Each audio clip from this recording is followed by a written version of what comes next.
El día de hoy, decíamos, vamos a tratar los dos últimos procesos constitucionales de libertad, habeas data y cumplimiento. Cada uno, como pueden ver, tiene su propio derechos, objetos de protección, ¿no? Vamos a explicarlos por qué en estos casos. Hemos visto en la habeas data, perdón, el habeas corpus tutela el derecho a la libertad personal y derechos conexos. El proceso de acción, perdón, de amparo, proceso de amparo, tutela derechos de naturaleza espiritual, económico, social y cultural. ¿Ya? Se hace el proceso que tenga más derechos para tutelar, ¿no? Y el día de hoy, como segunda parte del quinto módulo, penúltima clase, vamos a hablar de los procesos constitucionales de libertad 2, proceso de habeas data. ¿Qué es el habeas data? En regla general, ¿no? Es un proceso constitucional también previsto en la Constitución como en el nuevo Código Procesal Constitucional, y se encarga de la tutela de dos derechos importantes: de acceso a la información pública y a la autodeterminación informativa. No se preocupen, a lo largo de la clase vamos a explicar en qué consiste cada uno. ¿Cómo se interpone la demanda? Primero, requisito de la demanda. Vamos al aspecto procesal. Igual que en el amparo, y como también vamos a ver en el cumplimiento, la demanda debe contener los siguientes datos, ¿no? Designación del juez ante quien se interponga, el nombre, identidad, domicilio del demandante, nombre y domicilio del demandado, la relación numerada de los hechos que hayan producido o estén en vías de producir la lesión del derecho constitucional, los derechos que se consideren violados o amenazados, el petitorio que comprende una determinación clara y concreta de lo que se pide, la firma del demandante, o sea, representante o de su apoderado y abogado. Entonces, en el habeas data, la demanda se puede interponer por sí mismo o a través de algún representante o apoderado. ¿Sí? Muy bien. ¿Cuántos somos ya? Más de 115. Bueno, están incorporando. Y eh, la demanda se tiene que interponer necesariamente por escrito. Muy bien, nos están escribiendo, por favor.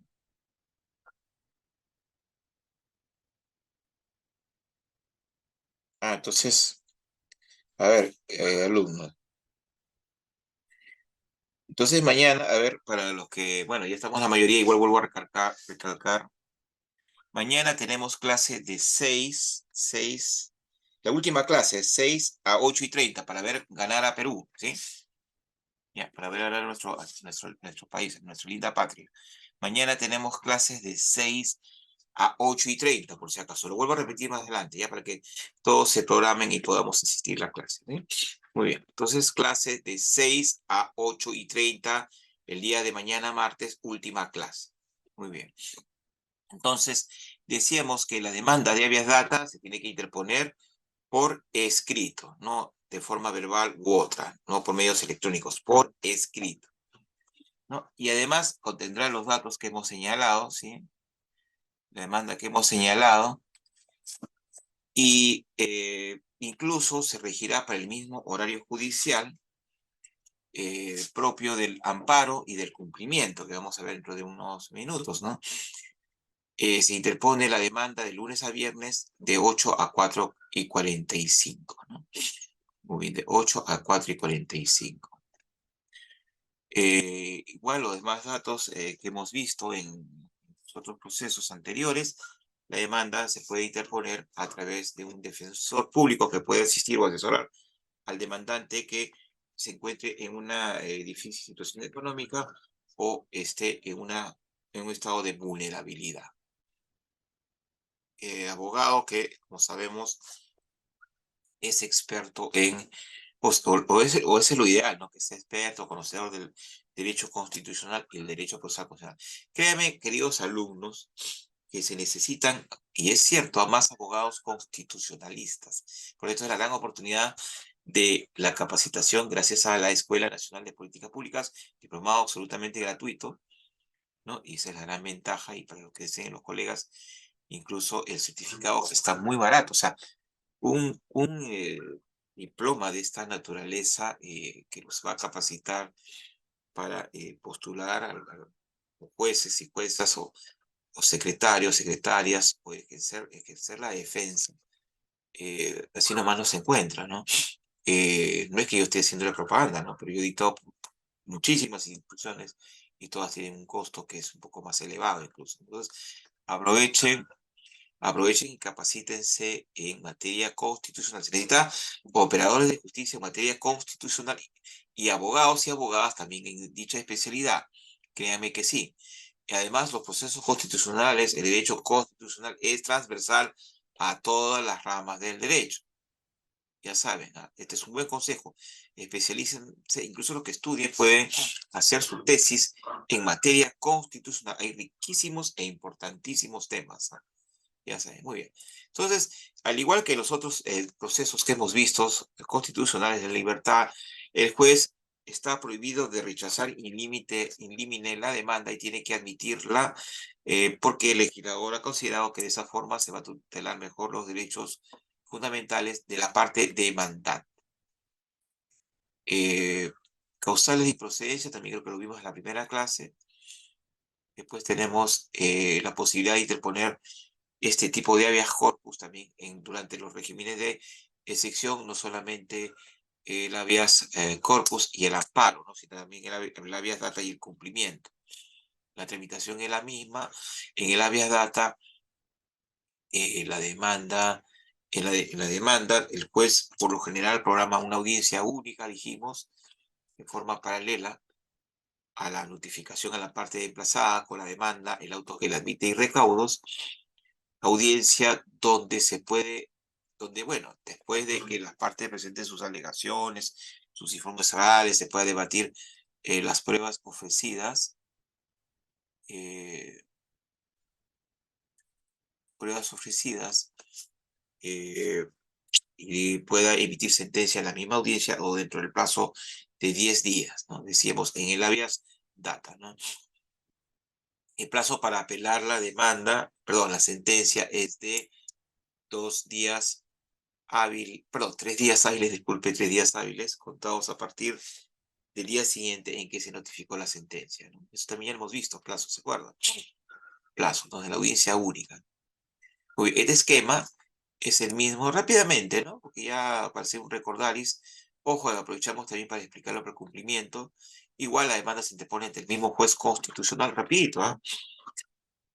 Que conoce el habeas corpus, habeas amparo y cumplimiento, ¿no? Se notifica la parte demandada, el juez en paralelo puede convocar audiencia única, ¿no? La parte demandada contesta la demanda, entonces con la demanda y con la contestación a la demanda y la prueba de ambas partes, el juez puede emitir sentencia en esta audiencia única dentro del plazo de 10 días hábiles. ¿Recuerdan ustedes? Un poco hacer un recordaris. Las sentencias, después de esta sumaria investigación, que hace el juez, luego de admitir a trámite la demanda, notificar la parte demandada, realizar la audiencia única, emite sentencia, que puede tener los siguientes sentidos: declarar fundada la demanda, infundada la demanda o improcedente la demanda. El habeas data, y vamos a explicarlo también un poco en el cumplimiento para ir adelantando el aspecto de trámite, para no perder más tiempo, se puede interponer recurso de apelación dentro del plazo de 3 días hábiles contados a partir del día siguiente en que se notificó la sentencia, ¿no? ¿Ante quién? Ante el mismo juez que emitió esta sentencia. eh, es la misma parte, su representante apoderado, quien podrá apelarla. La apelación se presenta por escrito y no es necesario sustentar los agravios todavía acá, salvo en segunda instancia. La sentencia puede declarar fundada, infundada o procedente la demanda igual. Concedido el recurso, los actuados se elevan a la sala constitucional de la misma Corte Superior de Justicia, ¿no? De la que pertenece el juzgado, del Poder Judicial, se entiende, ¿no? La sala puede confirmar, puede revocar o excepcionalmente declarar una la sentencia de primera instancia. La sala puede declarar fundada, infundada o improcedente la demanda. Sala constitucional. Juez constitucional, sala constitucional. ¿Quién conocerá el habeas data si no hay un juez constitucional? El juez civil en primera instancia y en segunda instancia la sala penal, sala civil de segunda instancia, ¿no? Muy bien, entonces, contra la sentencia de segundo grado, se puede interponer el recurso de agravio constitucional, sentencia que declare infundada o improcedente la demanda. Concedido el recurso de agravio constitucional que se interpone, además, ¿se acuerdan ustedes? Ojo, recuerden bien esto, dentro del plazo de 10 días hábiles contados a partir del día siguiente que se certificó la sentencia de segundo grado, concedido el recurso, los actos se elevan al Tribunal Constitucional, que lo conocerá en última y definitiva instancia, de forma extraordinaria. ¿Qué va a pasar en sede del TCA? Ojo, ¿qué va a pasar en sede del TCA? Que digamos, si el tribunal decide emitir un pronunciamiento de fondo, es decir, si el tribunal va a declarar infundada o improcedente la demanda, convocará audiencia pública vista la causa donde los abogados de ambas partes, si tienen a bien, pueden informar oralmente y si solicitan también dentro de unos minutos, no breves minutos. Pero si el tribunal va a declarar improcedente la demanda, decíamos, ¿se acuerdan ustedes? Eh, simplemente no convocará audiencia pública ni vista la causa, sino que simplemente emitirá una sentencia de improcedencia. ¿No? En este caso, si alguien no está conforme, puede interponer recurso de reposición contra la sentencia de improcedencia, pero contra la sentencia de fondo que declaren fundadas o infundadas la demanda, ¿se acuerdan ustedes? Se presentará, solamente se podrá presentar el pedido de aclaración de alguna omisión o por algún error material, ¿no? Pero no va a cambiar el sentido del fallo. Si no se está conforme con lo decidido por el Tribunal Constitucional, se puede acudir a instancias supranacionales, es decir, por ejemplo, a la Comisión Interamericana de Derechos Humanos, la cual podrá elevar el caso, de ser así, y de verificar la afectación de derechos fundamentales y derechos humanos a la Corte Interamericana de Derechos Humanos. Muy bien. Sí, muy bien. Entonces, me dice la institución, que recalquemos, para lo que se incorporan, mañana la última clase va a llevarse o va a realizarse desde las 6 hasta las 8:30. 6 a 8:30 para los que recién se están incorporando, ¿sí? 6 a 8:30, por favor, ¿sí? Muy bien, la última clase, gracias a ENA. Muy bien, entonces decíamos también en la clase, este es un recordaris, pero para el habeas data y cumplimiento, que se aplica para el habeas corpus y amparo también en muchos aspectos. Si la Sala Superior Constitucional declara, declara, eh, digamos, no concede el recurso porque por supuesta extemporaneidad, se puede interponer queja por denegatoria de recurso ante el Tribunal Constitucional directamente sobre un cuadernillo.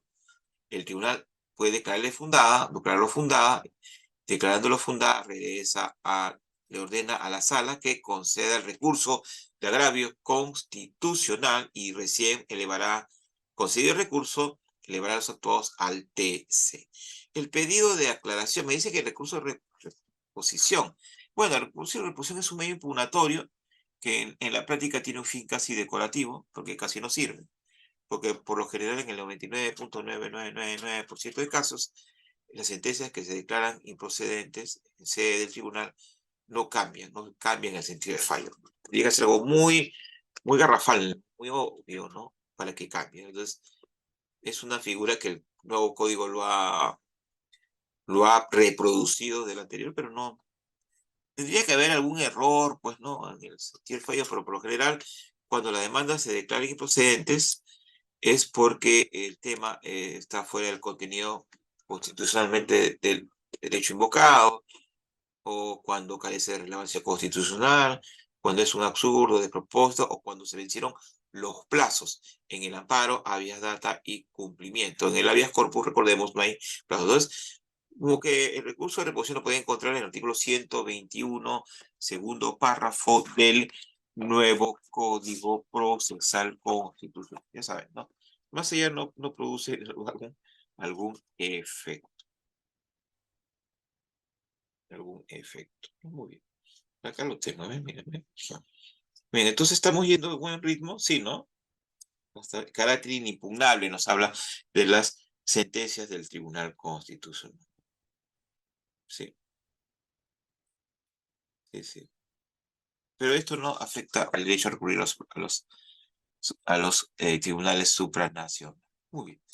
Entonces decíamos, para los que se reincorporan, o se incorporan, mejor dicho,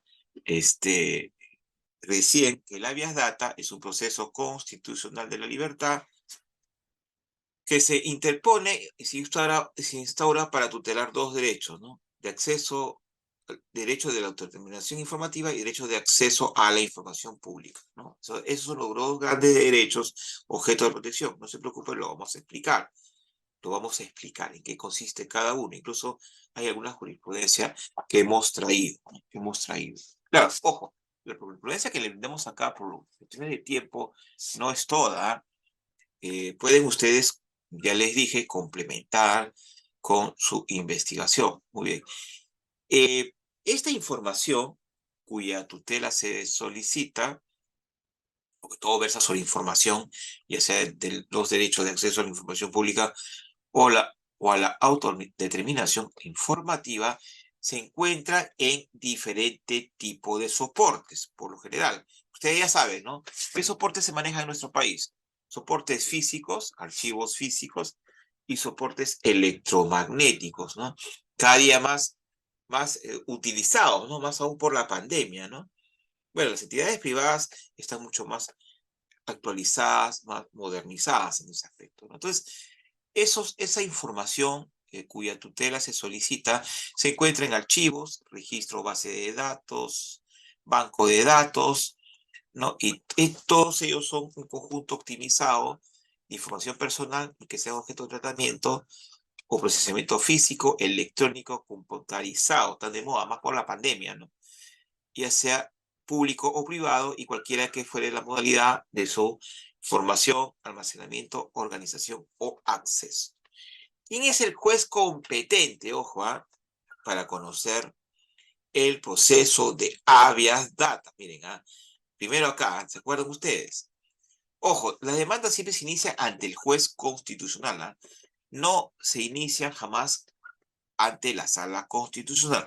Solamente eso se refería a la excepción en el proceso de amparo. Muy bien. Entonces, decíamos que el juez competente para conocer el habeas data es aquel del lugar donde se encuentre la información,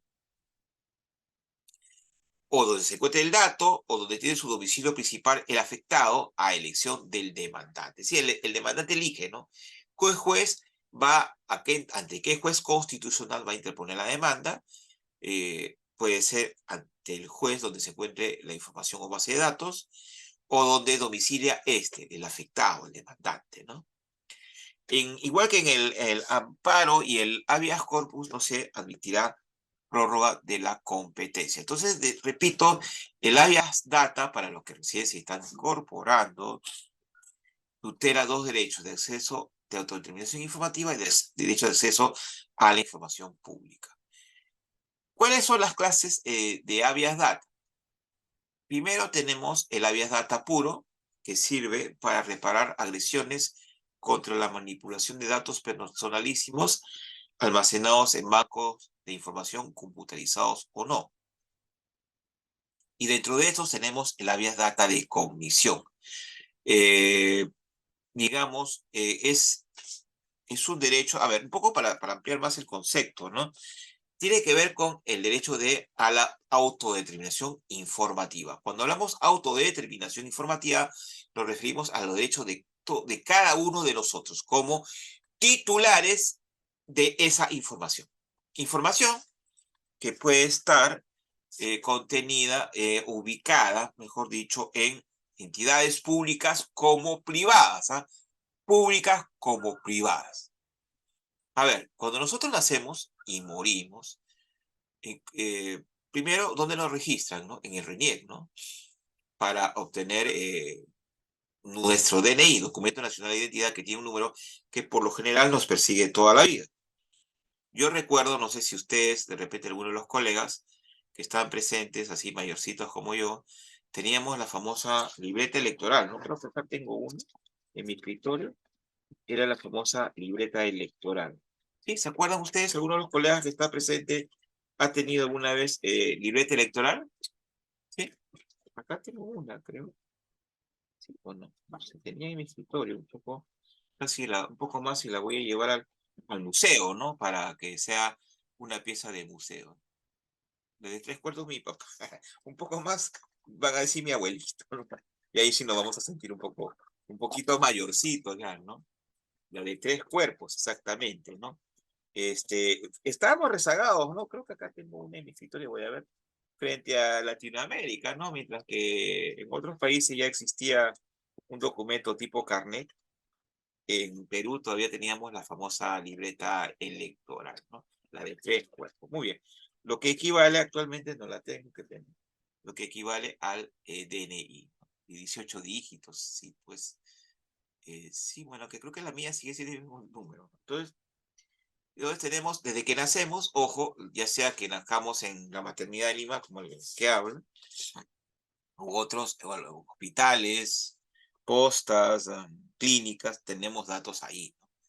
Desde que los estudiamos en colegio, el colegio ya sea el privado o el Estado, también tenemos nuestros datos, nuestros certificados de estudios, partidas, tenemos colegios secundarios, universidades, institutos, colegio de abogados, cuando nos colegiamos, cuando adquirimos un bien, ¿no? Un bien mueble, perdón, inmueble, ¿no? Una casa, una oficina, un auto, tenemos que registrar, ¿no? Si nos casamos también, RENIEC, ¿no?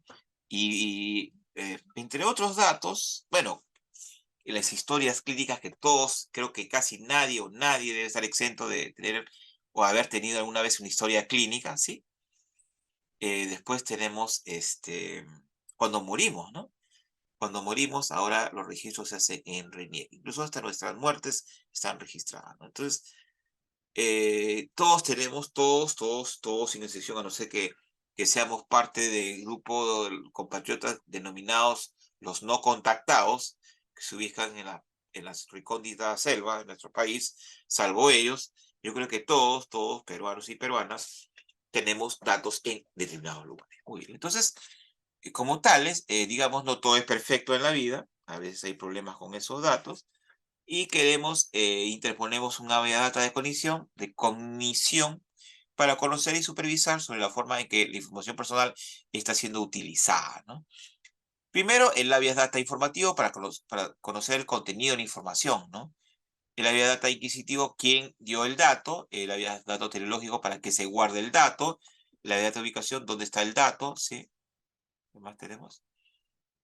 Después tenemos el habeas data manipulador. No tiene como propósito conocer la información, sino modificar esta información. O sea, no es solamente para ver dónde está el dato, quién lo tiene, cómo se manipula, sino yo interpongo mi demanda para que se modifique, ¿no?